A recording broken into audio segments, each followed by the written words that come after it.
Boa tarde a todas, boa tarde a todos. Mais uma vez, iniciando as nossas atividades aqui do Grupo de Pesquisa Conversas Civilísticas. E hoje, no encerramento das atividades desse semestre, eu tenho a honra de receber aqui a professora Maria de Fátima Freire de Sá. Professora Maria de Fátima, que é autora de inúmeros livros que tratam do nosso tema em específico. Professora, se eu errar aqui alguma data ou esquecer algum específico, por favor, complemente, tá? Mas tem um livro, O Direito de Morrer, que é de 2001, salvo engano, e o Autonomia para Morrer, que é de 2012. São os livros mais direcionados ao tema da nossa conversa de hoje. A professora Maria de Fátima é professora da PUC Minas, também doutora pela Universidade Federal de Minas Gerais e mestre pela PUC Minas também. Professora, muitíssimo obrigado pela sua presença, e também temos hoje como debatedora aqui no nosso evento professora Mônica Aguiar. Uma felicidade enorme também tê-la aqui, né? Ela não gosta do que eu vou falar, mas eu vou falar. Minha chefe no departamento, ela quem manda nas minhas atividades na graduação. Então, muitíssimo obrigado também por aceitar. Professora Mônica, a gente nas nossas atividades tem sempre primado por essa ideia de ter um convidado externo e um debatedor da Universidade Federal da Bahia. Então, fico muito feliz de tê-la aqui também. Sem mais delongas, agradeço a presença de todos os nossos alunos e pesquisadores e passo de imediato a palavra à professora Maria de Fátima. Professora, muito obrigado mais uma vez. Obrigada, professor Leandro. Para mim é um prazer estar aqui com vocês, com a professora Mônica, claro, que eu admiro muito e tenho sempre um contato muito amistoso e de muita admiração por ela também. A UFBA já está fazendo parte da minha vida, né? Já participei com a professora Mônica de alguns eventos, de bancas e tudo mais, e para mim é uma alegria muito grande, principalmente por conhecer outras pessoas também tão bacanas aí na Bahia, como a professora Ana Tereza, como a professora Camila, enfim, todos vocês, agora o professor Leandro, e para mim é uma alegria muito grande. Bom, eu não quero me demorar muito, né? Eu acho que a gente pode depois trabalhar mais nos debates, até porque a professora Mônica está aí também para debater conosco um tema que é muito importante. De fato, como o professor Leandro disse, esse é um tema que me é muito caro. O direito de morrer ele foi objeto do meu doutoramento na UFMG, na época em 2000, e eu, assim, a ideia da terminalidade da vida sempre me foi muito presente, muito cara para mim. E por isso eu escrevi, posteriormente, como outros artigos foram sendo escritos, a gente acabou escrevendo Autonomia para Morrer, que foi uma atualização do direito de morrer, e escrevi também em parceria com o Diogo Luna Moreira, que foi me orientando tanto do mestrado quanto do doutorado, e a gente tem muita coisa junto. Então, eu trouxe aqui como é uma reflexão, né, sobre a terminalidade, sobre aspectos bioéticos e biojurídicos, sobre a questão da terminalidade, eu trouxe alguns casos para a gente trabalhar. E aí, professor Leandro, pode começar a passar o primeiro slide aí, que vamos começar a trazer um parâmetro inicial. Quando a gente fala em direito de morrer, quando a gente fala em autonomia para morrer, a gente não pode pensar nessa autonomia para morrer sem pensar na vida, né? Eu costumo dizer, e depois de ter lido Life's Dominion, um livro do Ronald Dworkin, à época, em que ele, né, trabalha tão bem a ideia de interesses críticos, interesses experienciais, a construção de autonomia, e é um momento do livro em que ele fala o seguinte: olha, para a gente falar na morte, é curioso, parece um paradoxo, mas a gente precisa dar as costas para ela, num primeiro momento, para pensar na vida. E pensar na vida significa pensar nos nossos interesses críticos, nos nossos interesses experienciais. É isso que traduz a construção de uma autonomia para a vida e de uma autonomia para a morte. Quais são os meus interesses? Quais são os valores que são envolvidos na minha vida? Existe um ethos? Qual é a minha construção de vida boa? Né? E essa construção de vida boa, a partir do momento em que eu sei qual é a minha construção de vida boa e que eu gostaria que acontecesse comigo, né, ao longo da minha vida e no curso de uma terminalidade, isso faz com que nós pensemos numa possibilidade de exercício dessa autonomia. Claro que uma autonomia com discernimento, né, porque não há uma autonomia, né, propriamente dita sem esse discernimento, né, a não ser que a gente faça com reconstruções judiciais de vontade, ou mesmo a ideia de uma alteridade, nós vamos falar sobre isso, né? Então, quando a gente fala em uma autonomia para morrer, o que a gente precisa pensar é, constitucionalmente, há um direito de morrer?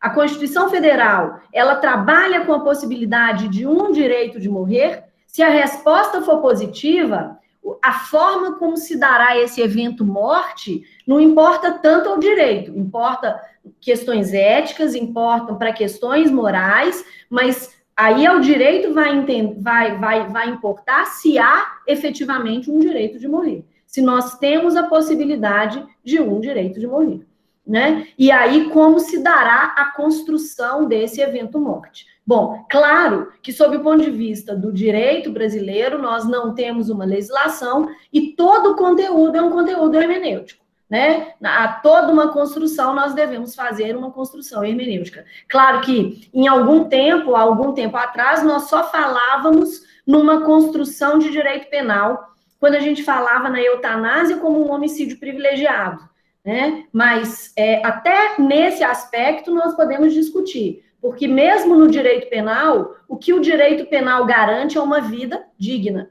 né? Então, a inviolabilidade da vida, ela comporta a inviolabilidade de uma vida digna, né? E a construção da biografia de cada um. Por isso que eu trouxe aqui essa ideia de autonomia como interesses experienciais e interesses críticos. Próximo, professor Leandro. E aí eu trouxe um pequeno trecho de Dworkin, né? E que ele diz, o modo como pensamos e falamos sobre a morte, a ênfase que colocamos no morrer com dignidade, mostra como é importante que a vida termine apropriadamente, que a morte seja um reflexo do modo como desejamos ter vivido. Aquilo que eu disse para vocês, muitas vezes a gente precisa dar as costas para a morte para pensar na vida. Como nós desejamos viver, né? Como nós vivemos, e a partir do momento de como foi a nossa construção de vida boa, isso pode ser lido como nós gostaríamos que seja, né? Ou que fosse a nossa construção de morte, de terminalidade da vida. Mas a gente fala de morte, né? Mas não é algo simples. Não é algo simples, e se nós formos pensar nós mesmos como professores de direito, né, muitos de nós como professores, mesmo num segundo período de faculdade, quando a gente está falando em negócio jurídico, quando nós estamos falando em classificação de negócios jurídicos e quando a gente fala no testamento, as pessoas muitas vezes levantam aquela concepção, mas para que testamento? Se eu levanto a ideia de ter um testamento, significa que vocês estão querendo que eu morra, né? Aquela construção de que falar de morte significa provocar quase o desejo da morte de outrem. E não é por aí, né? Então, a morte ela ainda é um tabu, seja para o direito e também para a medicina, embora hoje a gente trabalhe muito mais com essa autonomia relacional, com essa autonomia dialógica, né, na relação médico-paciente. Mas ainda assim, o caminho é longo, o caminho ainda é lento, embora o Código de Ética Médica já traga uma concepção muito maior de liberdade, ele ainda traz restrições, por exemplo, salvo em caso de iminente risco de morte, né? Quer dizer, então, exatamente num momento em que muitas vezes eu não quero algo, e o Código de Ética vem dizendo que em caso de iminente risco de morte, deve haver tratamento X, Y e Z.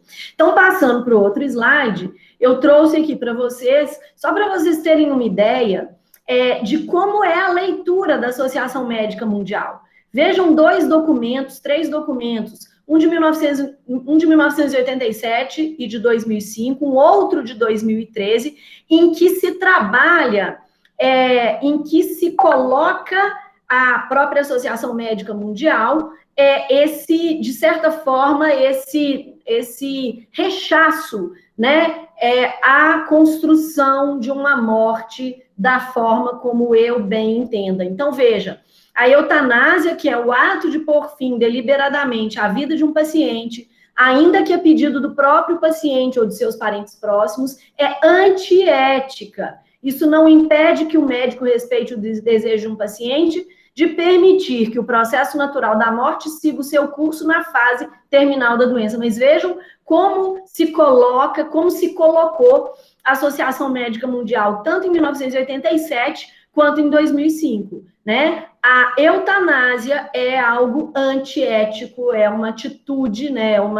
É uma ação antiética. E depois, em 2013, trouxe também, né? A Associação Médica Mundial reafirma sua forte crença de que a eutanásia está em conflito com os princípios éticos básicos da prática médica e encoraja fortemente as associações médicas e os médicos a se absterem de participar da eutanásia, mesmo que a lei nacional permita ou descriminalize-a sobre certas condições. Então, vejam quão forte é esse conselho, né? Esse conselho da Associação Médica, isso no ano de 2013, e mesmo ainda que exista uma lei que permita, que descriminalize a eutanásia, quando, na verdade, a gente muitas vezes vê a discussão de contextos e diz, olha, o médico não pode praticar, ou o próprio médico levanta a questão de ele não poder praticar uma eutanásia por ser crime, vejam que mesmo em caso de uma lei permitir, ainda assim há esse encorajamento a não praticar a eutanásia. Acontece que cada vez mais vem sendo muito tênue o limite de se falar que um ato é uma eutanásia ou que um ato é um cuidado paliativo, né? É claro que há diferenças, óbvio que há diferenças, né? Qualquer médico paliativista que me vê falando de uma forma, assim, superficial, vai falar, opa, peraí, tem erro aí. Claro que há diferenças. O que eu digo é, muitas das situações vividas pelas pessoas, dependendo da situação, ela pode ser considerada um cuidado paliativo, mesmo que esse cuidado, mesmo que essa atitude leve uma pessoa à morte, né? Imaginemos uma situação de uma pessoa, às vezes eu tive eu particularmente vivenciei uma situação assim, de uma pessoa que tinha um câncer de peritônio, e um câncer já num estágio extremamente avançado, essa pessoa não conseguia comer, não conseguia mais se alimentar, estava com dores horríveis, precisava ser sedada. O que é isso? É um cuidado paliativo? O que é isso? É uma sedação paliativa, porque agora tem essa nomenclatura também. E vejam que muitas vezes a carga emocional, né, a carga valorativa de uma expressão é tão grande que usa-se outras expressões, vão se criando outras expressões. Eutanásia tem uma carga muito grande, né? E aí vem, bom, sedação paliativa. Sedação paliativa é uma possibilidade de se pensar numa eutanásia? Ou não? É uma eutanásia passiva? É uma ortotanásia? Né? Quer dizer, cada vez mais nós estamos diante de situações que só o caso concreto pode nos dizer, né? E para o direito, o que mais nos interessa é saber se um ato ele é um ato que deve ser punido ou um ato que não deve ser punido, né? E hoje nós vemos, basta a gente tentar fazer aquelas distinções entre eutanásia ativa direta, eutanásia ativa indireta, eutanásia passiva ou ortotanásia, a eutanásia ativa indireta, que os bioeticistas tratam muito mais como o princípio do duplo efeito, para dizer que não é uma eutanásia. Mas, para nós, no direito, se for classificada como uma eutanásia ativa indireta, nós não estamos diante de uma situação de crime, né? Por quê? Porque está se aliviando uma dor, trazendo-se medicamentos que aliviem uma dor, ainda que essa morte aconteça num tempo mais rápido. Mas vejam, a intenção é o alívio da dor. Então, há muitos elementos que devem ser conjugados para se saber se um ato deve ou não deve ser punido, né? Mas o que eu quero dizer, e porque eu trouxe isso daqui, é exatamente esse contexto, né? Um contexto de muitas vezes nós falarmos, olha, existe um direito de morrer, mas outras tantas vezes nós falamos, olha, existe um direito de morrer, mas eu não sou capaz de te ajudar a morrer, né? Esse é um problema sério e muito grave, é muito grave. Há pouco tempo surgiu um filme, agora, há pouco tempo, indiquei agora no meu Instagram, tem dias, que eu indiquei, que se chama O Caderno de Tommy.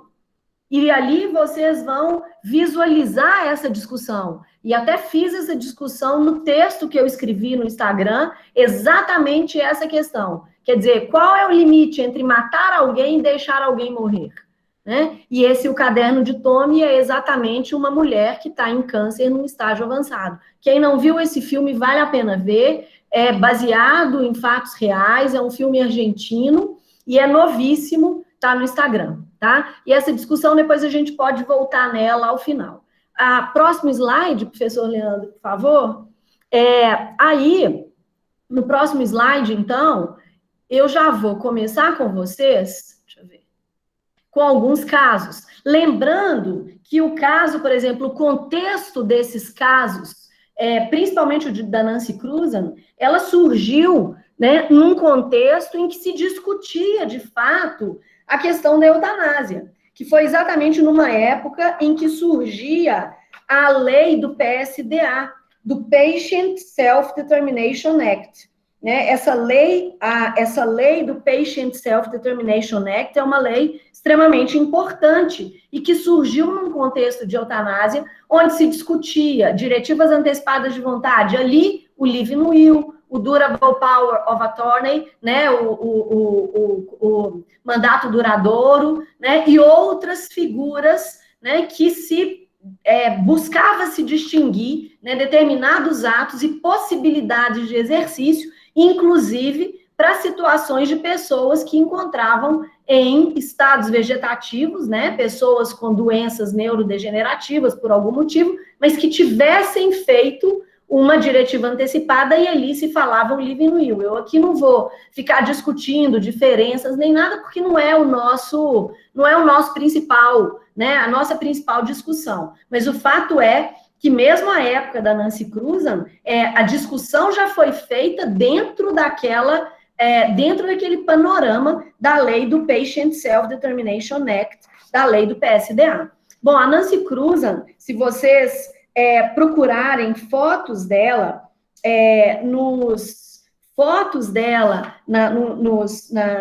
na internet, vocês vão ver uma sequência de fotos em que aparece assim, born, departed e at peace. Então, que ela nasceu em 1957, que ela partiu em 1983 e que ela finalmente teve paz em 1990.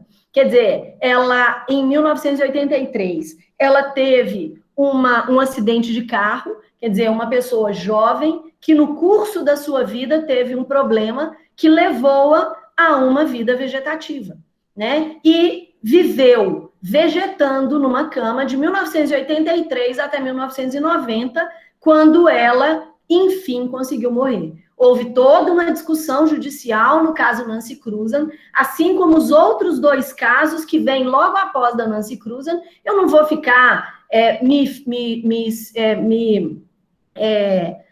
eu não vou ficar só num caso, então por isso eu vou, né, falar de uma maneira geral, mas agrupando casos que sejam similares, enfim. Então, tanto a Nancy Cruzan quanto os dois seguintes, professor Leandro, os dois slides seguintes, se quiser passar e depois a gente volta, né, como no caso Terry Schiavo e posteriormente o caso Eluana Englaro, essas três pessoas, elas têm em comum a situação de que no curso das suas vidas elas tiveram um acidente. No caso da Nancy Cruzan e da Eluana Englaro, foi um acidente de carro, né, um acidente automobilístico, e no caso da Terry Schiavo, ela teve uma parada cardíaca, levou a um problema neurológico e ela passa a vegetar. 3 mulheres jovens, 3 mulheres que teriam uma vida pela frente, 3 mulheres que não fizeram e não escreveram uma diretiva antecipada de vontade e que, por isso, todos os casos foram levados ao judiciário e só foi decidido a partir de uma reconstrução judicial da vontade das 3 pessoas. Né? Quer dizer, se elas tivessem living will, provavelmente elas teriam condição de ter os seus aparelhos desligados. Na verdade, todas as 3 respiravam autonomamente. Um caso nos Estados Unidos, 2 casos nos Estados Unidos, na Inglaterra, você sabe que agora eu não estou me lembrando se a Nancy Cruz, não, foi nos Estados Unidos. 2 nos Estados Unidos e Eluana Englaro na Itália. Vejam que na Itália, no Autonomia para Morrer, né, eu estou falando do meu livro, porque o professor Leandro mencionou o livro no início, então eu vou falar, eu e o Diogo, nós fizemos uma reconstituição toda do julgado da Eluana Englaro. E foi um caso muito longo, e o pai dela, o Beppino Englaro, ele pleiteou a suspensão da alimentação e da hidratação da Eluana Englaro. Ele era um escritor, um professor, e ele, inclusive, escreve um livro sobre ela, não sei se foi ele ou o Maurizio Mori, que é um professor italiano de bioética, e que foi o advogado dele na época da Eluana Englaro, mas a corte italiana decidiu pela possibilidade da suspensão da alimentação e da hidratação, entendendo que a suspensão da alimentação e da hidratação se tratava de recusa a tratamento médico. Então, vejam vocês, quer dizer, será que hidratar alguém e alimentar alguém é uma recusa de um tratamento médico ou é um suporte vital? Ou é algo que é absolutamente necessário para a manutenção de uma vida? Será que, então, não seria muito mais lógico se pensar na possibilidade, por exemplo, e aí fazendo esses trocadilhos para a gente depois discutir no final, por que não uma sedação, então, para a Eluana? Quer dizer, uma sedação, num primeiro momento, levaria a Eluana à morte num período num prazo muito mais curto do que num prazo de suspensão de alimentação e hidratação, né? Mas a forma da corte de definir foi pela suspensão da hidratação e da alimentação. No caso Terry Schiavo, que é o caso anterior a Eluana Englaro, do slide anterior, né, a Eluana Englaro, o caso Terry Schiavo, ao contrário do pai da Eluana, que pleiteou judicialmente o direito de morrer, o pai da Terry quis mantê-la viva. Então, houve muito uma discussão cujo pano de fundo foi muito mais moral e ético do que propriamente jurídico, né? Quer dizer, havia a ideia de se pensar com quem a Terry deveria ficar, né? Com um marido que reconstruiu a própria vida e deixou-a numa clínica e pleiteou a suspensão da sua alimentação e da hidratação, né, porque entendia e dizia que a Terry não queria viver daquela maneira, ou com um pai e uma mãe mais idosos, mais velhos, que gostariam de viver com a Terry, de manter a vida da Terry e de cuidar da Terry, porque entendiam que a vida dela, que ela não gostaria de morrer e que eles gostariam, né, de cuidar dela. Quer dizer, na verdade, a discussão aí não se trata da vontade nem do Michael Schiavo, que era o marido da Terry, e muito menos também do pai e da mãe da Terry. A questão é saber, houve a possibilidade de reconstruir a vontade da Terry, já que não havia uma diretiva antecipada de vontade para ela, para entender se ela realmente gostaria de morrer ou de ficar dessa maneira. O que aconteceu foi que a Corte Constitucional entendeu que não ficou provado que estaria nos melhores interesses da Terry manter-se viva e que não trazia dignidade a ela manter-se viva e, portanto, suspendeu-se alimentação e hidratação. Mais uma vez, eu sou capaz de entender que você, Terry Schiavo, tem o direito de morrer, mas eu não sou capaz de te ajudar a morrer. Então, a forma de te ajudar a morrer é suspender a sua hidratação e a sua alimentação. né? Então, quer dizer, a discussão, o pano de fundo é muito mais de uma construção moral, né? Então, tanto Terry quanto Eluana Englaro tiveram, né, a sua alimentação e a sua hidratação suspensa. Bom, seguindo então adiante, né, vamos sair desses três casos. Nós temos um caso também emblemático ocorrido na França, a Chantal. A Chantal Seberi, ela foi uma professora francesa e ela tinha, ao contrário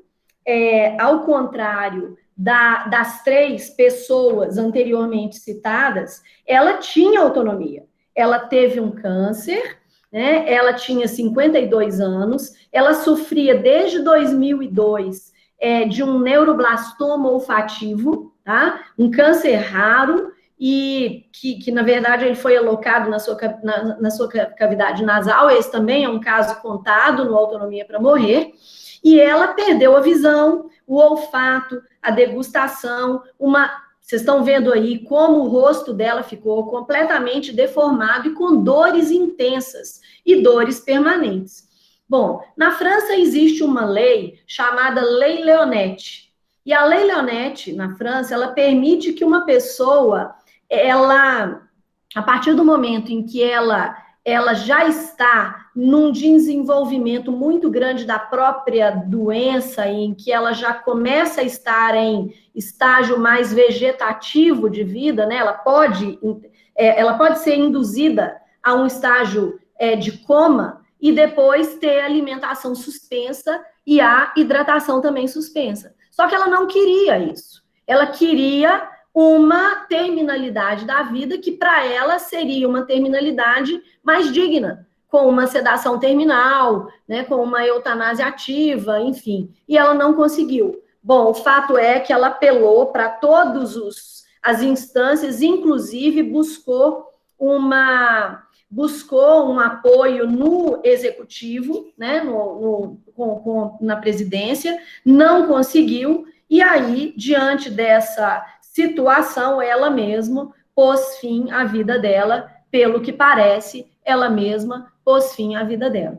Vejam vocês que, nesse caso, ela entendia que ser levada a uma situação de coma não resolveria o problema dela. Ela não queria esse induzimento ao coma, né, para depois vir a falecer. Ela queria uma morte, para ela, a morte digna era uma morte que ela teria tomado uma medicação ou tido uma sedação terminal.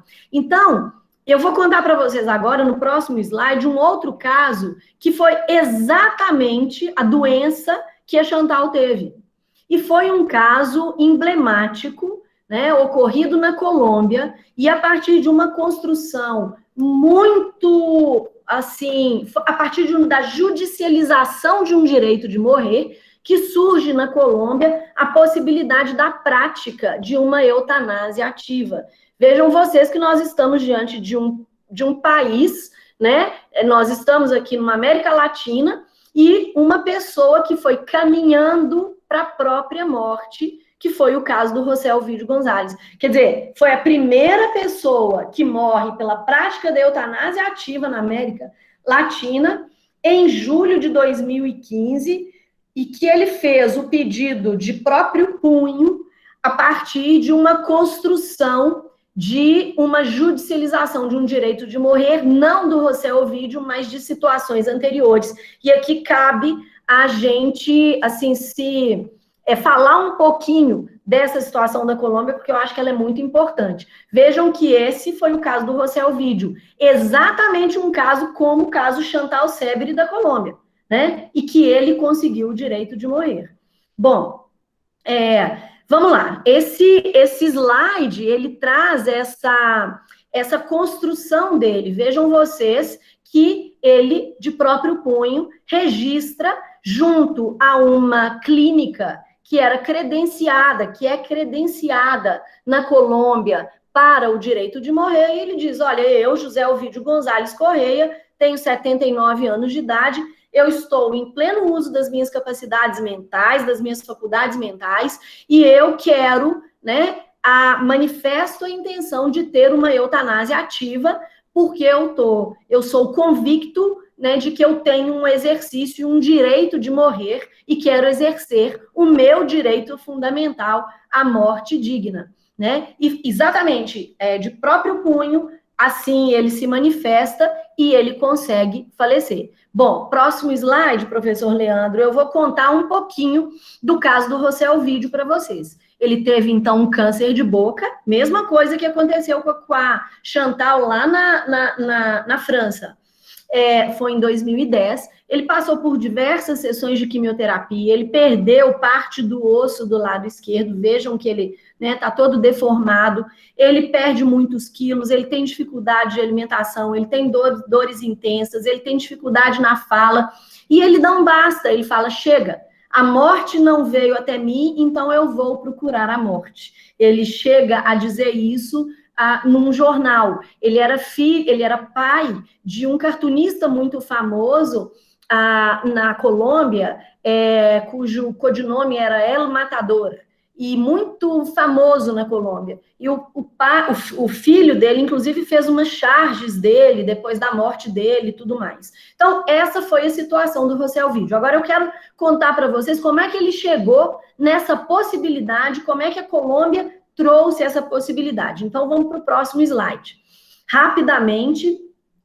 Então, o próximo slide ainda é um pouquinho da vida do José Ovidio, logo depois a gente entra nisso, né? Houve a designação da morte, da data da morte, né? Foi dia 26 de junho de 2015, às 14h30. Só que ele despede de todas as pessoas, ele juntamente com a família, ele vai até a clínica. Bom, 15 minutos antes, há um problema. Um médico, uma pessoa levanta uma dúvida, então ele volta para casa e, assim, já estava psicologicamente todo, né, assim, preparado para aquilo, e a família também, e uma semana depois, né, resolve-se a situação e ele volta para a clínica e consegue a eutanásia ativa direta, tá? Então, agora sim, professor Leandro, o próximo slide vai nos informar um pouco mais. Bom, a ideia do direito de morrer na Colômbia, ela surgiu a partir de um pedido judicial, e esse pedido judicial foi em 1997. Por enquanto, eu vou deixar essa resolução aí, porque, como eu estou trazendo casos, eu acabei não trazendo todo o aspecto do desenvolvimento da Colômbia, mas eu vou falar rapidamente, depois eu tenho artigos sobre isso, vocês podem acessar em revistas, é só entrar no meu Lattes, tem as revistas que são facilmente acessadas, que tem esses casos, inclusive todos em revistas. Em 1997, foi proposta uma ação por uma pessoa na Colômbia pedindo para declarar a inconstitucionalidade do artigo colombiano que tratava da do homicídio privilegiado. E a proposta lá foi dizer o seguinte, olha, matar alguém é crime, independente de qualquer razão, ou por motivo piedoso, ou qualquer que seja. Então, eles pediam a inexequibilidade de um artigo do Código Penal, que eu não vou me lembrar o número do artigo, do Código Penal colombiano, que falava do homicídio piedoso. Só que a Corte Constitucional colombiana, ela não só negou o pedido de inconstitucionalidade, como foi além. A Corte colombiana entendeu que o direito de morrer fazia parte do direito de viver e que não havia possibilidade sequer de falar em crime quando um médico pratica um ato eutanásico para aliviar a dor de um paciente. Mas a Corte colombiana, nessa época, ela simplesmente levantou essa questão e instou o legislativo para legislar sobre a questão. Bom, parou aí. Não aconteceu nada. Passado um tempo, 2004 ou 2005, se não me engano, 2003, 2004, 2005, agora a data certa eu não vou me lembrar, uma senhora de nome Júlia, um nome fictício Júlia, com câncer também, com dificuldades demais, já num estágio avançado da doença, propõe uma ação com base nessa sentença de 1997 da Corte Constitucional Colombiana, pleiteando o direito de morrer.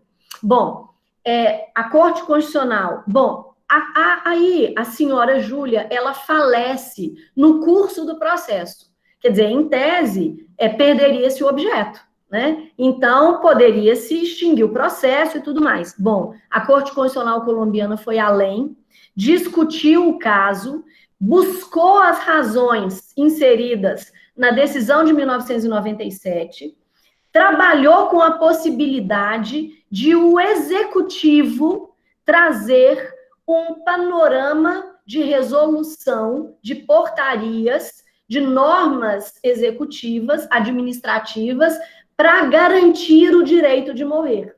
E foi assim que, uma vez não tendo sido legislado, né, pelos deputados, né, trazido uma legislação sobre o assunto, que a Corte Constitucional Colombiana determinou ao Executivo, ao Ministério da Saúde, que criasse, com base na sentença da Corte Constitucional Colombiana, vários eram as diretrizes, que também não cabe falar aqui, né, porque aí nós vamos ter que, seria um outro momento, ela trouxe parâmetros para que o Ministério da Saúde trabalhasse com possibilidade de uma resolução. E aí que eu trago para vocês a resolução 1216 de 2015. E eu escolhi essa parte da resolução porque ela traz a definição de paciente terminal. E aí, a partir da determinação da Corte Constitucional, o Ministério da Saúde trouxe a definição de paciente terminal, que é uma pessoa que é aquele portador de uma enfermidade ou condição patológica grave, diagnosticada de maneira precisa por médico especialista, maior de idade, capaz de expressar de maneira livre e consciente sua vontade, ou que já tem expressado sua vontade por meio de diretiva antecipada. Pode continuar, professor Leandro, no próximo. Então, aqui nós temos a definição de paciente terminal. E também na mesma resolução,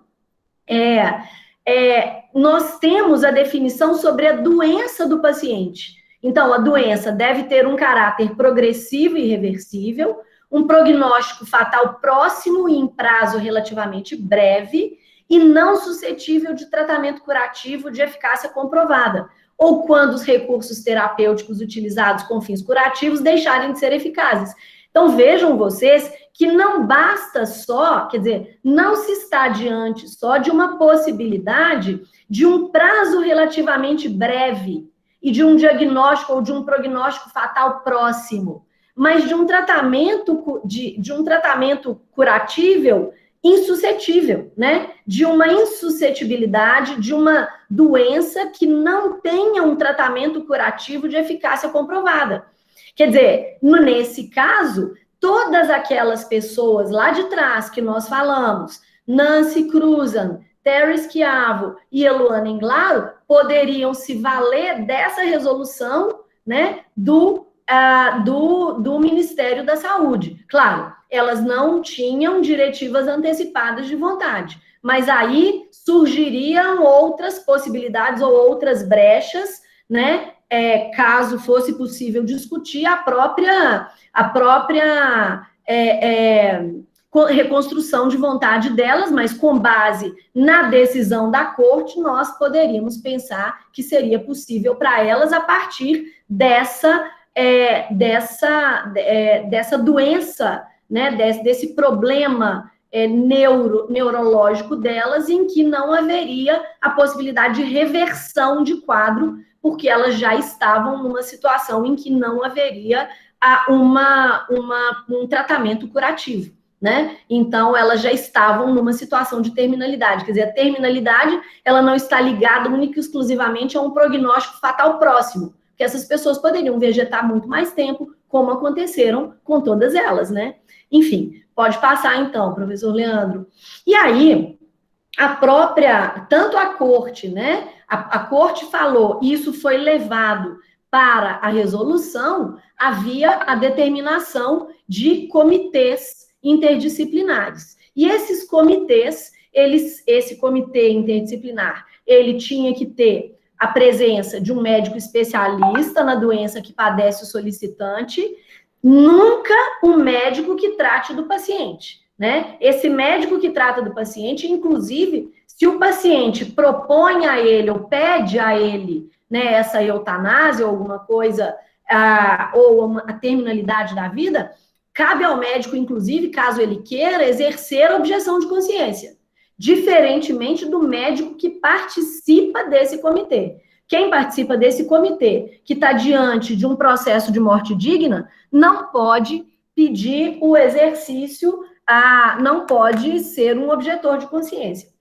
Tá? Então, um médico especialista, um advogado e um psiquiatra ou psicólogo clínico, né, que também esteja nesse comitê interdisciplinar.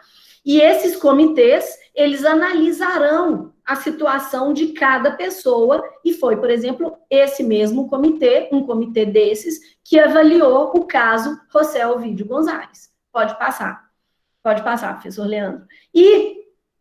Não, antes, o anterior, isso.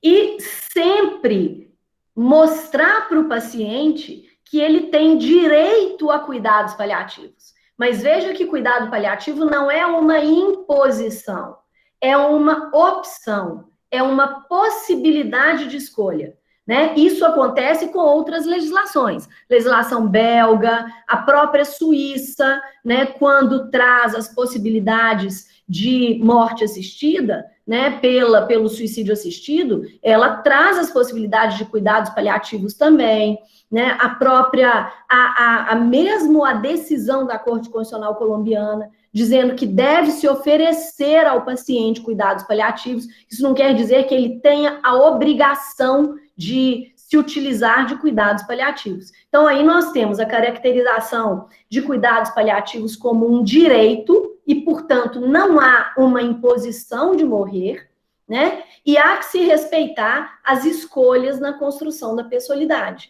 Então, é exatamente nesse momento em que o paciente, ele vai manifestar o seu desejo de morrer. E o médico deve pedir que ele reitere esse desejo depois de um determinado tempo. A família vai ficar blindada, o próprio paciente vai ser blindado, exatamente para que ele não tenha problemas externos, né, de pessoas que possam querer influenciá-lo, né,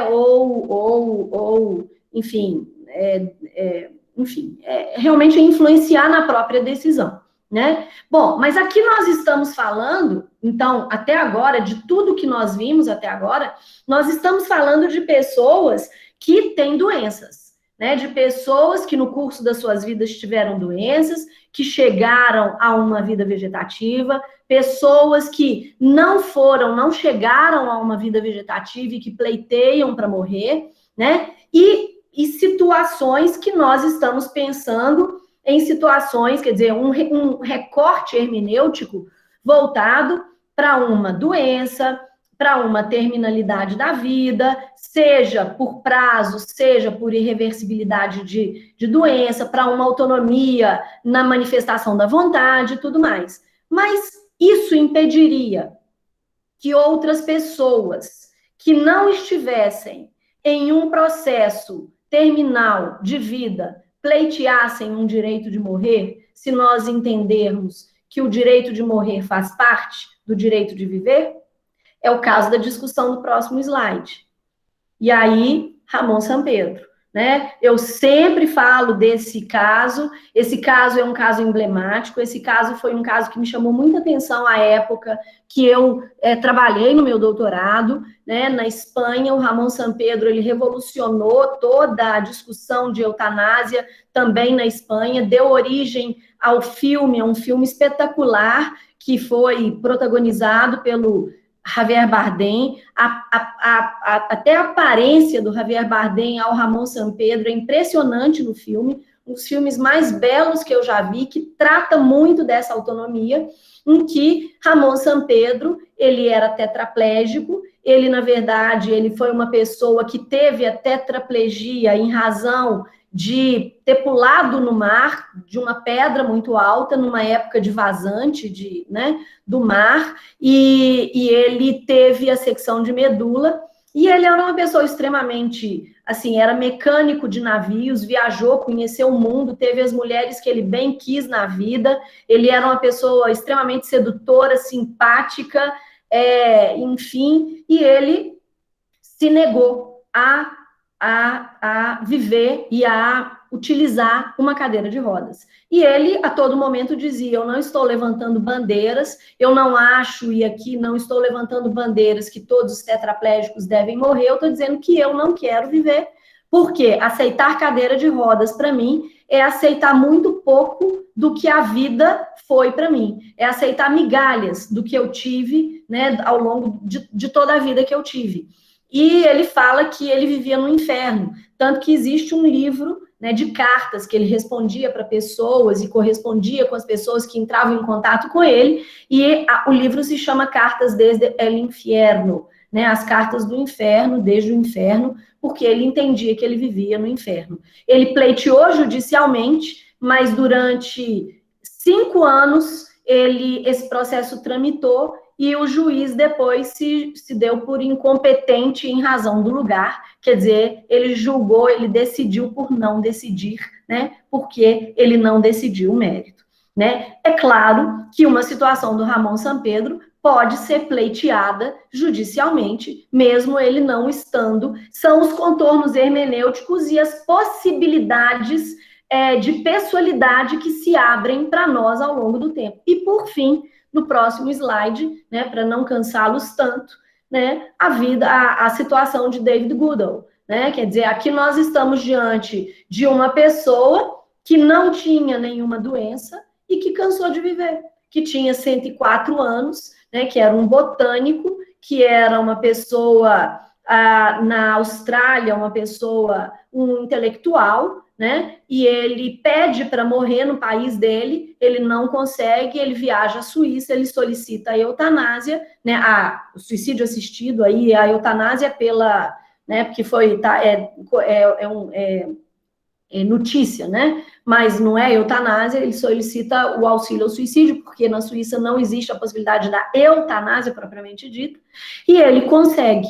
Então, quer dizer, são as possibilidades que se descortinam. Nós não estamos aqui, não cabe a mim, de forma alguma, levantar nenhuma bandeira para a morte, eu quero deixar isso muito claro, mas eu acho que nós precisamos discutir de forma responsável, essas possibilidades hermenêuticas, essas possibilidades de desenvolvimento de pessoalidade, porque aí nós estamos diante de uma construção de quê? De vida boa. E qual é a dor dele? Não sei. Tem um filme que chama A Última Lição, de uma senhorinha, lindo filme, de uma senhorinha francesa, e eu até nem indiquei a época, porque como às vezes não está na Netflix, não está em alguma plataforma, assim, as pessoas não conseguem, então falar, deixa, não vou indicar. Mas ela reúne a família toda e diz que quer anunciar alguma coisa.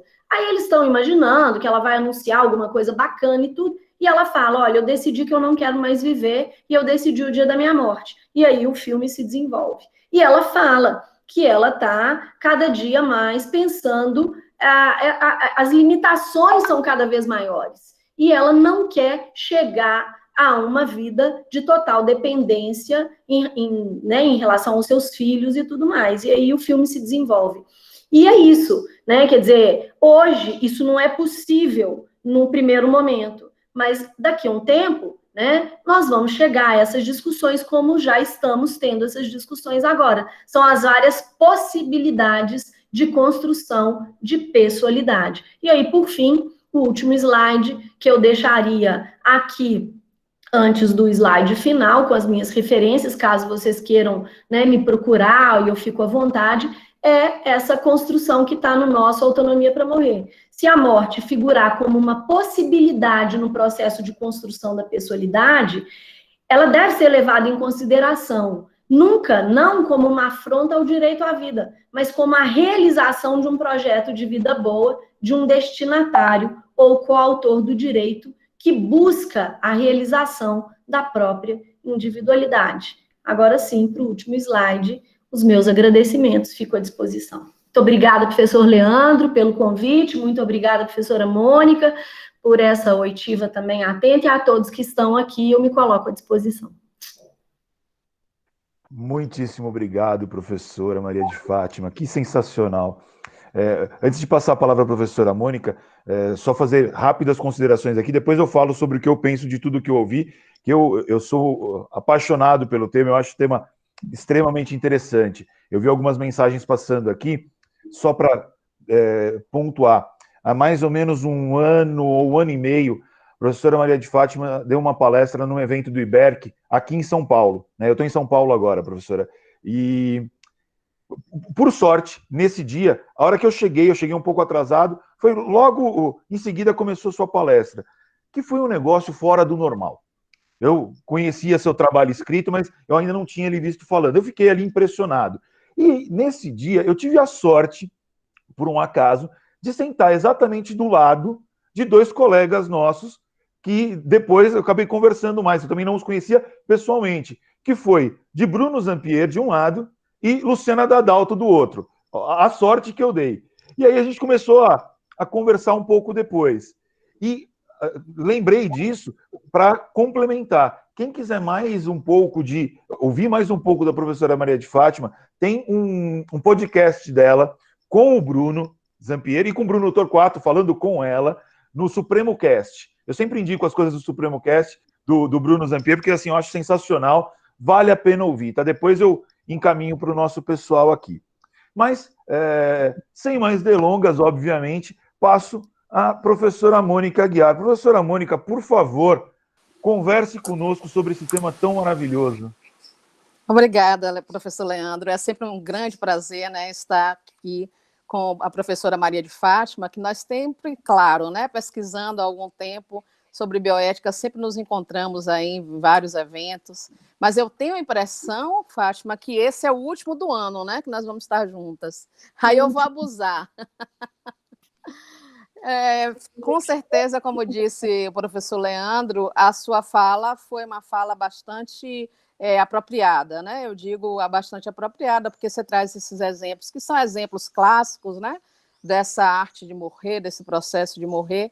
E eu acho que a gente tem muito escrito, falado e discutido, tanto sobre a eutanásia, quanto ortotanásia, distanásia, a mistanásia um pouco menos, mas, enfim, nós estamos sempre falando um pouco sobre essas coisas. Mas, como eu disse, assim, hoje, como é a nossa última do ano, eu vou abusar, porque eu estou atrás de um outro termo. E aí, quando nós estamos atrás de uma coisa nova, né, estamos atrás de um outro termo, nós podemos abusar, ainda mais abusar de você, né, que é uma pessoa assim, reconhecida como tendo uma grande capacidade de criação, uma grande capacidade de bioética, né, de estudo da bioética e tudo mais, e o professor Leandro, que está aí também, ele é professor nosso, titular de Direito Civil, né, primeiro titular agora, né, dessa época nova de Direito Civil da Universidade Federal da Bahia, o que muito nos honra, né? Ele fica dizendo que ele é meu subalterno como chefe de departamento, mas ele está na posição mais alta do que eu na carreira.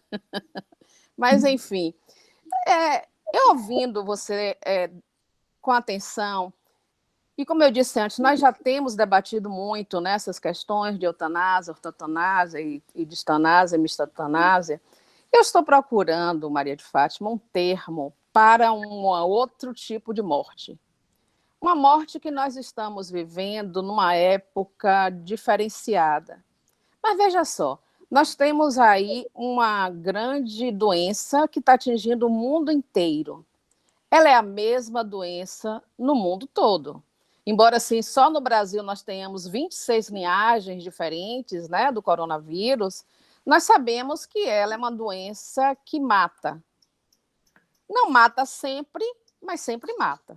Todo dia mata, embora muitos que estejam doentes não morram, né? Mas, enfim, todo dia mata.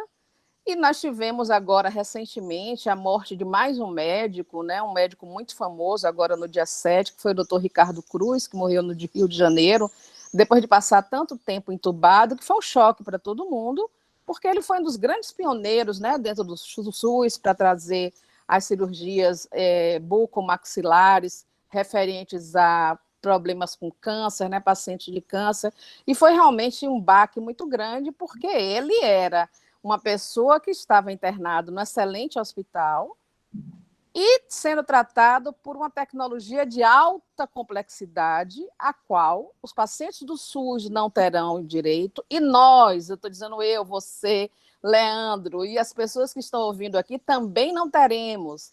Que eu saiba, no Brasil, só quem utilizou essa tecnologia até agora foi ele e Maguito Vilela, que continua internado, que é você ter um pulmão artificial externo, né?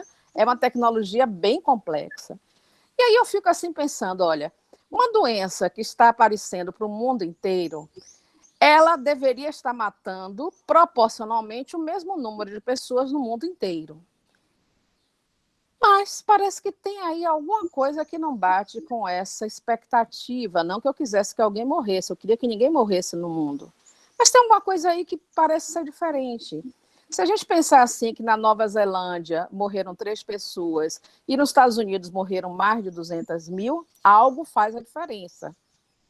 E me parece que o algo que faz a diferença é exatamente um contorno do nosso self cultural. Qual a diferença que existe entre a Nova Zelândia e os Estados Unidos que faz com que o número de mortes seja bem menor? Como é que nós podemos chamar essa nova morte se ela, por acaso, é também provocada, ou pelo menos a sua chance é aumentada? Lembra daquela teoria que a gente usou na década de 70 como uma grande novidade, né? Teoria da perda de uma chance. Eu estou perdendo a chance de me manter viva, eu e todo mundo, por algo que não é somente da doença, que vem por fora dela. Professora? Acho que a professora Mônica congelou aqui para mim também. Vamos ver se ela consegue retornar aqui. São os nossos problemas naturais vinculados não tem jeito, né, ao mundo internetico. Vamos ver se a professora Mônica retorna para a gente poder dar continuidade aqui. Eu estou ouvindo vocês. Voltou? Porque para mim não caiu hora nenhuma. Não, voltou. Não, agora voltou.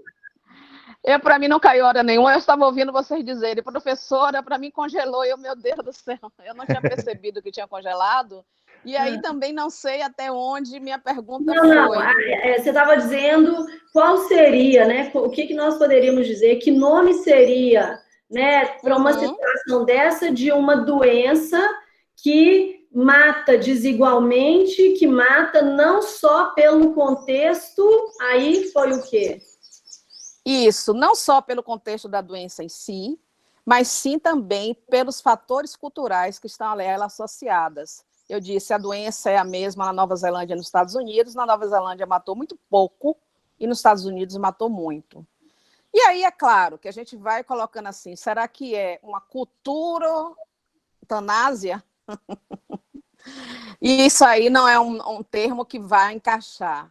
Mas tem algo que eu diria que é uma possibilidade de uma compreensão que é sociocultural da morte e que está nos dando assim, eu estou trazendo um tema que é um tema novo, pelo menos é um tema novo para mim.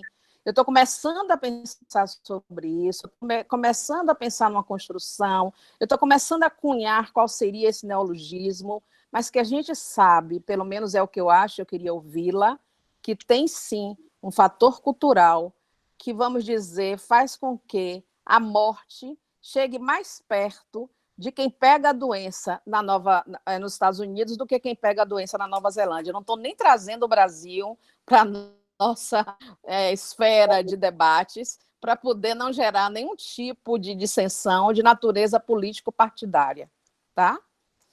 Eu assim, é algo a se pensar, mas a sua fala me lembra muito a ideia da gente discutir mistanásia. Embora... Pois é, mas a mistanásia vai muito para a miséria. Eu diria até que dentro do Brasil a gente tem a mistanásia com a Covid. Mas esse caso, por isso que eu trouxe o caso do médico que usou a maior tecnologia. Pois é, eu não sei. Eu acho que o não saber, o falar não sei, é libertador demais, né? Eu, depois que eu aprendi a falar não sei, quantas vezes meus alunos falam assim, mas não sabe? Não sei, não sei. Nós temos que pensar juntos, né? Sim. Porque é libertador mesmo. Eu concordo que a ideia da mistanásia é muito mais voltada para uma ideia de miséria e tudo mais, mas é descaso também, né? É descaso também. E eu não sei, e aí a gente vai, né, trabalhar essa ideia, eu não sei qual é a construção que se, a não ser a partir daquilo que a gente discute, daquilo que a gente vê nas redes sociais, daquilo que a gente vê na mídia de uma maneira geral, né? E como está esse tratamento nos Estados Unidos e como isso é tratado na Nova Zelândia. Eu acredito que a ideia da cultura, né, para a construção da morte, ela perpasse por esse descaso. Não só pela miséria, mas pelo descaso. Sei lá, pela própria possibilidade de entender. O que aqui está falando? Também seria possível falar sobre como é que é? Necropolítica. De necropolítica. Nessa perspectiva do descaso e da miserabilidade, pergunta para você, Mônica, aí, ó. Pode-se falar assim, mas é porque não trouxe o Brasil para o centro, porque eu queria que fosse mesmo uma perspectiva que nós estivéssemos mais afastadas, né? Olhando de fora. Então, porque se você olha de fora, tem um aspecto cultural e é claro que tem um aspecto histórico. Me parece que, mudando o presidente dos Estados Unidos agora, como vai mudar, as coisas possam mudar. Então, não é somente cultural, é também histórico, cultural. Né? Histórico, cultural, né? A ideia porque são duas vertentes completamente diferentes, né? Agora, sei, é descaso também. Eu acho que mudando o presidente muda também toda a ideia, toda a estrutura. Mas não sei te responder. Eu acho que tem que pensar. E também não sei, professor, até que ponto, assim, isso é um olhar meu, que eu venho também pensando ao longo do tempo. Até que ponto cunhar a ideia de mistanásia, tá? A ideia de mistanásia, eu tenho dificuldade, eu falei mesmo em mistanásia, mas eu tenho dificuldade em pensar a mistanásia num tempo de Covid. É curioso isso, e eu não estou dizendo que não tenha mistanásia nesse tempo de Covid. Mas eu não posso trazer a prioristicamente a ideia de que essas mortes, elas vêm por causa de uma mistanásia. Por quê? Se o Estado estiver envidando todos os esforços, né, e nós estamos diante, pelo menos aparentemente, de escassez de recursos, né, que não daria para todo mundo. Basta ver toda a evolução que teve a Covid ao longo do tempo, que se falou muito mais num primeiro momento por causa de respiradores, depois pouco se falou-se sobre EPIs, mas se falava muito mais sobre ventiladores, depois se falou sobre remédios e tudo mais. Quer dizer, nós estamos num tempo de escassez. Esses recursos são escassos. Se ele tiver sendo gerido de forma corretamente, a escassez, a meu ver, não seria uma mistanásia. Por outro lado, se essa escassez decorre de uma absoluta falta de responsabilidade do Estado, que deixa lá um mundo de testes lá se perdendo, que compra ventiladores que não tem anatomicamente nenhuma possibilidade prática, e que se já se sabia isso anteriormente, aí eu entendo que nós estaríamos diante de uma mistanásia. Entende? Quer dizer, é claro que a gente não tem parâmetros ou uma expressão para algo, mas a tendência da gente é tentar colocar ali, né, dentro de uma mistanásia, ou dentro de uma cultura de morte. Não sei qual seria a resposta para a sua pergunta, mas, quer dizer, sei lá, aspectos histórico-culturais de uma morte relegada, de uma morte, sei lá, de uma morte antecipada, não sei, eu não tenho uma visão construída. Eu venho construindo muito essa visão de mistanásia, até onde eu posso pensar que algo é mistanásia, até onde eu não posso pensar que algo é mistanásia, sabe? Entendi. A mistanásia entraria por uma situação do Estado, ou a mistanásia também englobaria situações de natureza privada? O descaso é um descaso de Estado ou não, sabe? Não sei. Uhum. Tá. Eu acho que Mas também assim, tem muito. Desculpa, professora Mônica, mas acho que é muito relacionado como as entidades, as pessoas, os governos lidam com a ciência. Né? A negativa do valor da ciência acaba tendo uma influência nesse contexto também, né, professora Mônica?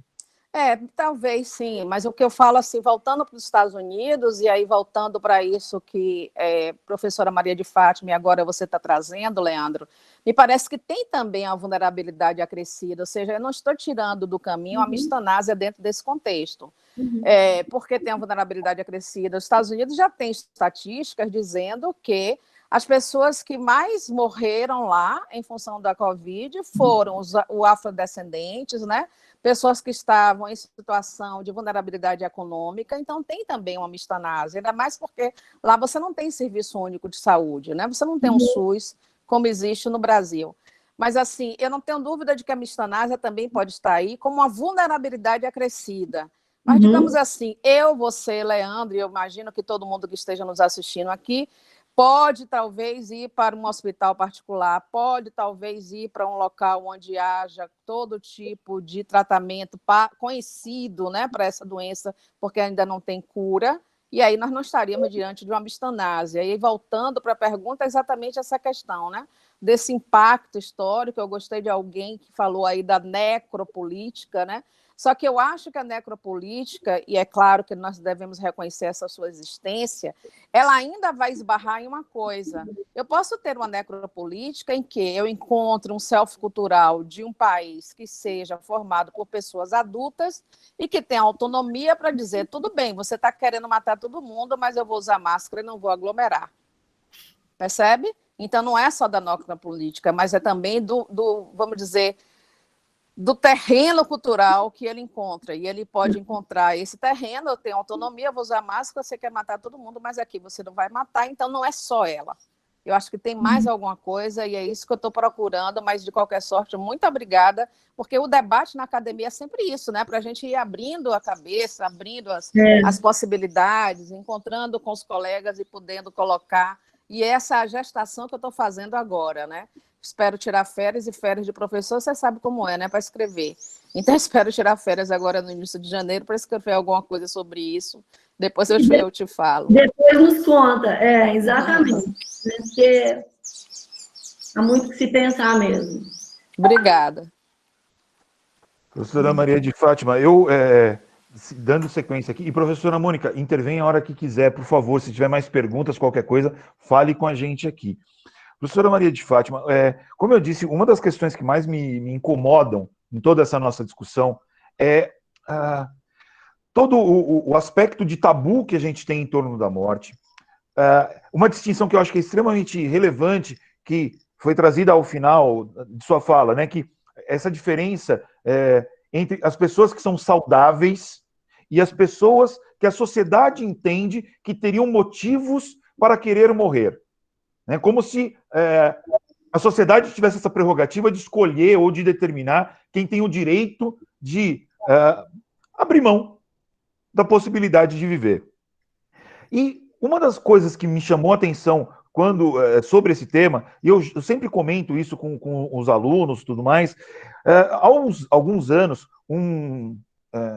um artista norte-americano, um cantor chamado Leonard Cohen, ele fez, salvo engano, 80 anos, acho que era isso, e ele disse, né, numa entrevista, que o que ele ia se dar de presente de aniversário nessa idade era voltar a fumar. E aí ele explica o contexto, que ele já chegou num ponto da vida que ele não está mais preocupado em quanto tempo ele vai viver. Ele quer viver o que ele tiver para viver da melhor maneira possível, dentro da perspectiva dele, né? Depois, nessa mesma reportagem, existem outras entrevistas em que uma pessoa idosa diz que ele queria que o governo norte-americano não se preocupasse em garantir a ele mais um exame, mais um raio-x. E sim, que o governo americano desse para ele, ao final de cada mês, uma garrafa de vinho para que ele pudesse tomar um vinho. E aí a gente retorna àquela discussão de autonomia da vontade, de liberdade.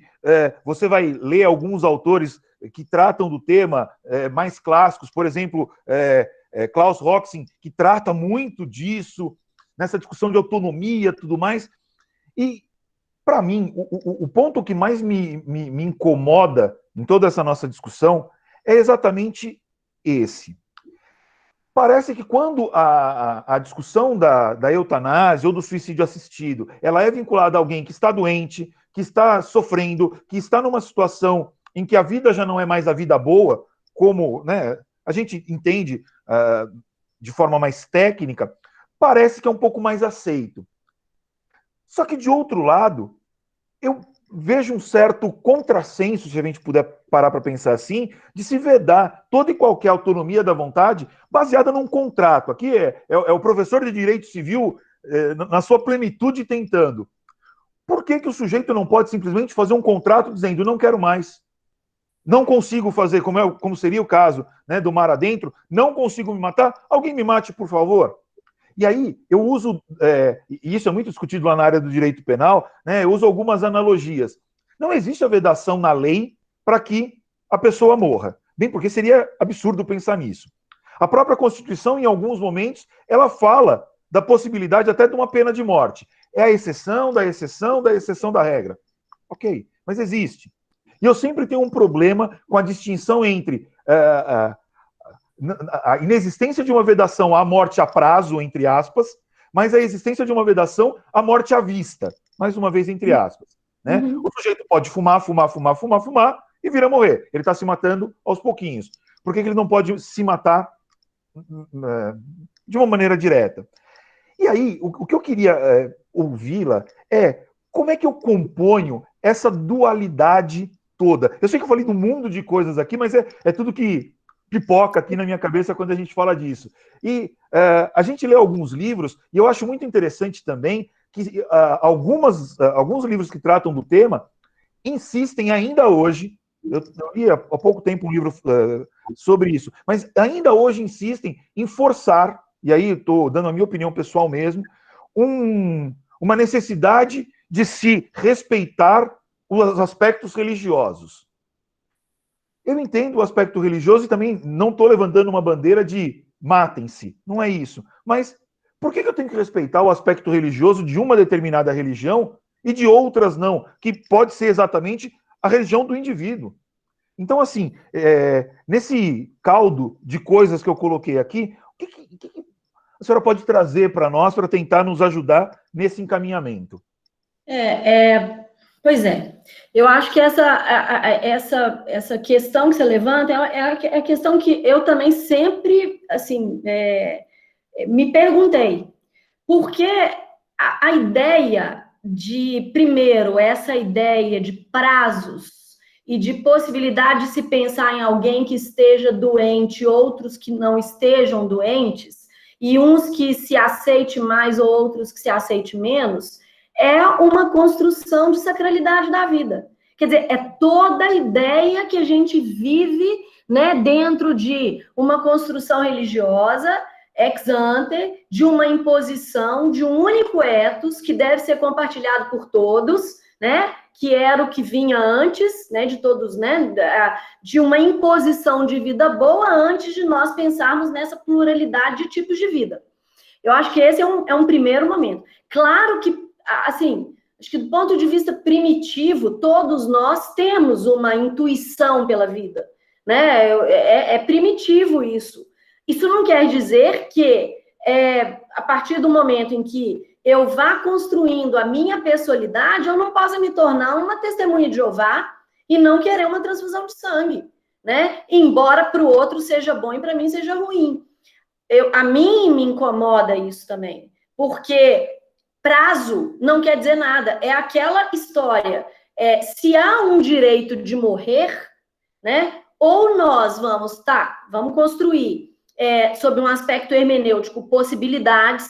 E eu acredito, não sei também, Leandro, mas vou te colocar assim, eu acredito, né, que isso aconteceu sob o ponto de vista mais voltado para uma construção médica, nessa possibilidade de trazer um recorte de um direito de morrer para pessoas que estão em fases terminais e etc e tal, porque foi isso que foi questionado ao longo do tempo, né? Quer dizer, é aquilo, direito sem infaticidade não é direito, né? Quer dizer, o que adianta a gente falar em direitos da personalidade? Outro dia eu discutia muito com os meus alunos isso. Há o caso de uma menina chamada o Anjo da Almofada, e a menininha era trocada de um lado para o outro, e os pais na Inglaterra, era uma menina que já estava maiorzinha, mas ela tinha uma idade mental de meses de vida. E não havia problema, porque o estrago mental, né, nela já era muito grande, não haveria possibilidade de reversão de quadro, de melhora. E os pais pleitearam ao hospital que fizesse a extirpação de útero e ovário dela para limitar o crescimento, para que ela pudesse ser manipulada de forma mais facilmente manipulada, manuseada. Então, como ela ficava sempre em cima de uma almofada, ela era chamada de anjo da almofada. E aí, esse é até um tema que eu escrevi com a professora Thaisa no ensaio sobre a infância e tudo, e discutimos isso. O limite da atuação de um cuidador e o limite e a autonomia de um paciente, ou os direitos da personalidade de um paciente. Qual que é o limite da atuação de um cuidador frente a um direito da personalidade? Bom, ela tinha o direito da personalidade, só que não há como exercer esse direito.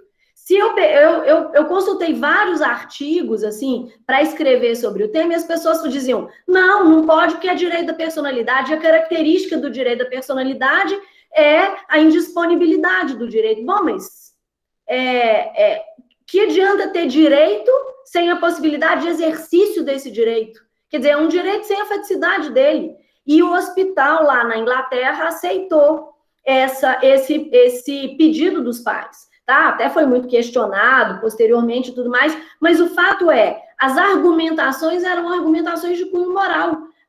O pai está fazendo isso por vontade própria, porque beneficia a ele e a mãe. E se beneficiar?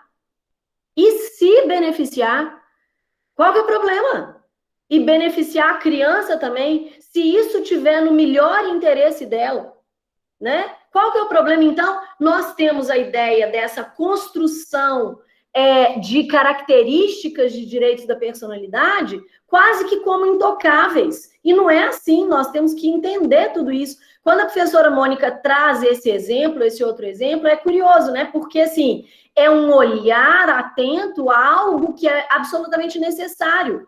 Como, não estou igualando a mistanásia, mas estou dizendo que a mistanásia é muito menos falada do que aquele que pede para morrer.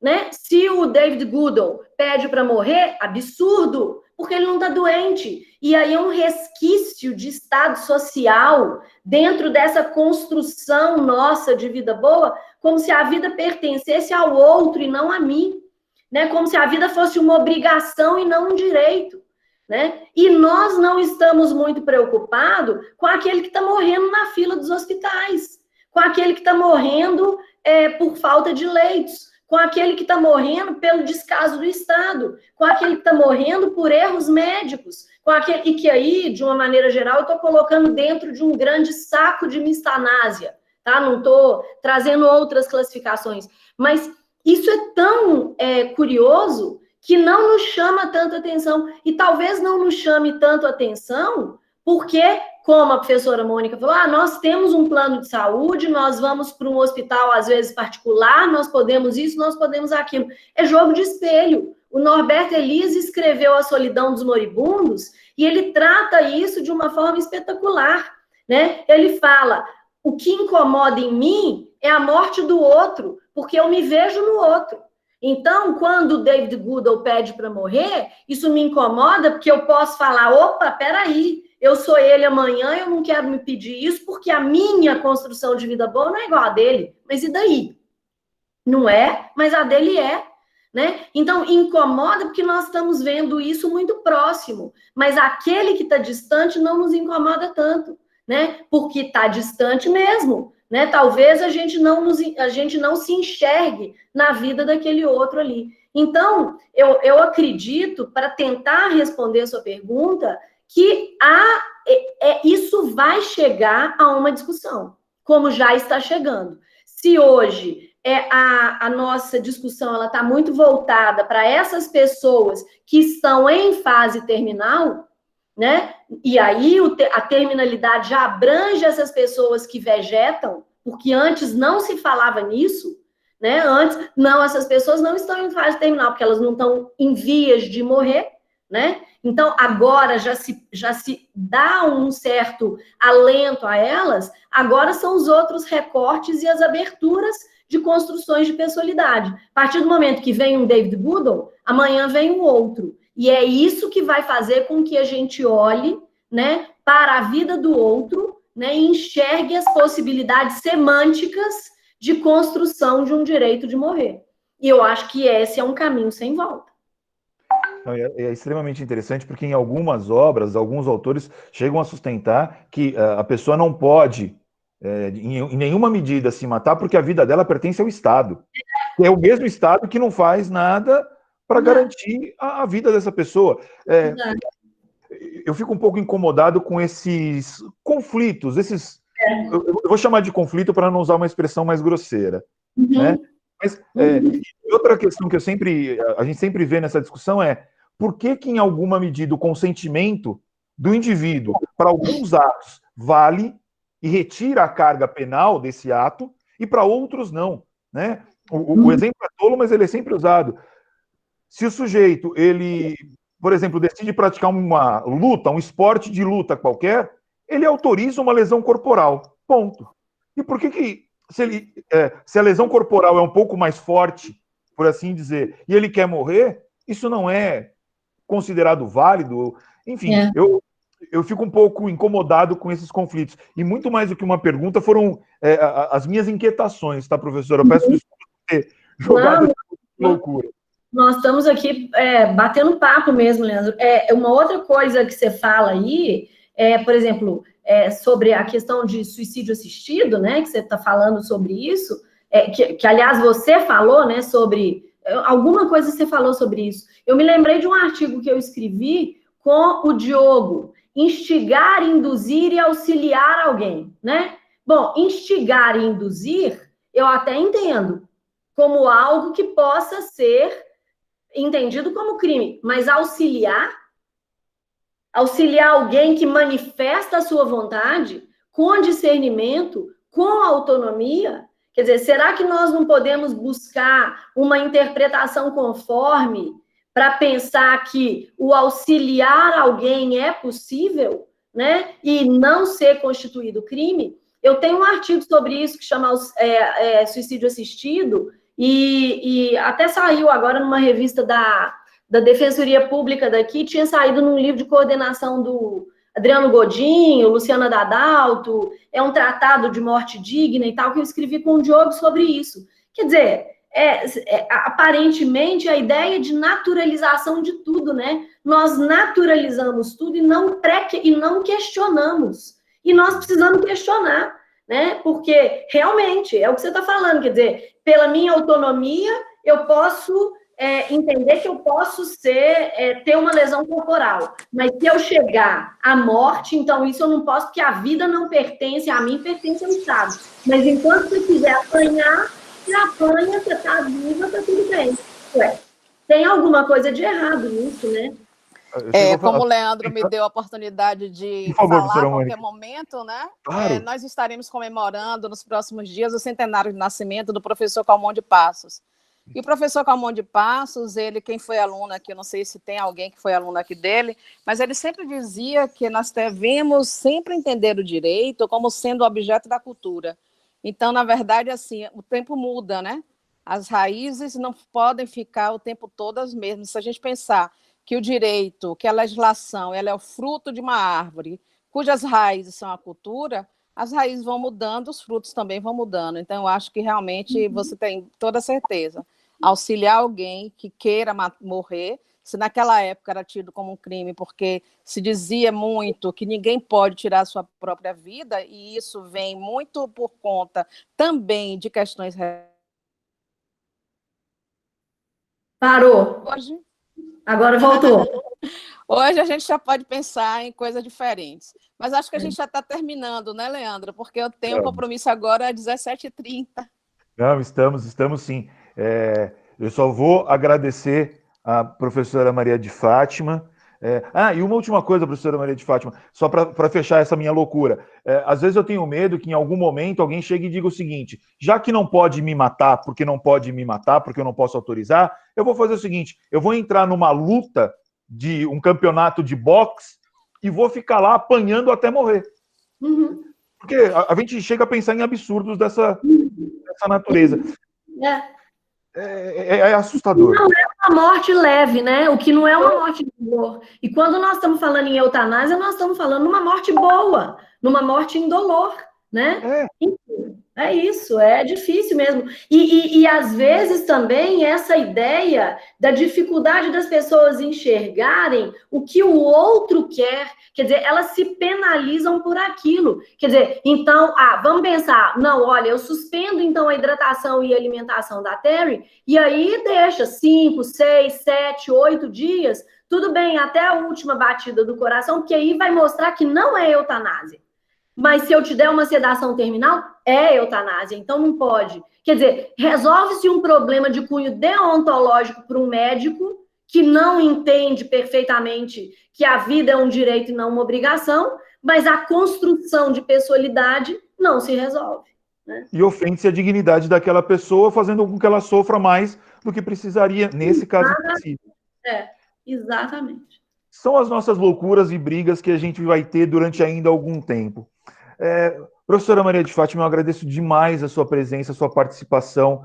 Rezo para que um dia possa fazer que nem Bruno e chamá-la de Fatinha. Tá na hora. Todo eu morro mundo. de inveja de Bruno, porque ele fala assim, não, porque Bruno é seu orientando, salvo engano também, né? Não, todo evento do Supremo Cast que eu ouvo lá, ele tem lá, eu ouço alguma coisa assim, não, mas porque a Fatinha não sei o que, eu falo assim, nossa, que inveja, cara. Mas eu ficarei lá, eu ouvi a autorização. Professora Mônica, muitíssimo obrigado. As suas palavras finais, professora Mônica, e eu já passo para a professora Fatinha, pronto, poder dar suas palavras finais aqui para a gente também. É sempre bom participar, né, de um bate-papo assim tão gostoso com você, com a professora Fátima, e é claro que, assim, queremos que esse final de ano seja bom para todo mundo, né, que todo mundo aí se mantenha cuidadoso, para que no próximo ano nós possamos fazer desta uma das lives, né? Então, tudo de bom para todos e todas, um Feliz Natal e boas férias. Obrigado, professora Mônica, que assim seja, que assim seja. Amém. Professora Maria de Fátima, por favor. Então, eu também quero agradecer muito esse contato, Leandro. Então, para de me chamar de professora, porque eu te chamo de Leandro, né? A Mônica também, uma grande alegria estar aqui com vocês, agradeço demais. E acho que essa construção, ela vem de uma responsabilidade, quiçá a gente consiga, né, essa responsabilidade, que todos entendam, né, essa liberdade com responsabilidade, né, o professor João Batista Vilela, um dos grandes civilistas mineiros, aqui ele falava, né, que o homem só é feliz à condição de ser livre, só é livre se responsável, e só é responsável se os motivos de sua conduta estão dentro dele e não fora dele. Eu acho que esse é um aspecto fundamental para a gente trabalhar essa ideia de autonomia, né? Autonomia com discernimento, autonomia com competência, ainda que exista vulnerabilidades, porque todos nós temos as nossas vulnerabilidades, né? Então, assim, eu agradeço muito, então, essa oportunidade, e, assim, deixo para vocês aqui esse filme, para vocês assistirem, esse que eu indiquei lá, que eu acho que chama o Caderno de Tommy, Caderno de Tommy, e ali no Instagram eu lembro que eu fiz uns comentários exatamente sobre isso que nós estamos falando aqui, né? Sobre essa questão do direito de morrer, dessa autonomia para morrer, e essa ideia de que, olha, que limite é esse? Por que não? Né? E vocês vão ver isso muito no filme. Depois vocês me contam o que vocês acharam desse filme, não vou ficar falando porque eu não vou dar spoiler do filme. Tá? Mas é isso, muito obrigada e fico aqui à disposição de vocês e foi um prazer muito grande. Gente, muitíssimo obrigado, então, mais uma vez. Obrigado, professora Mônica, obrigado, professora Maria de Fátima. Eu vou encerrar, então, a nossa gravação aqui, agradecendo mais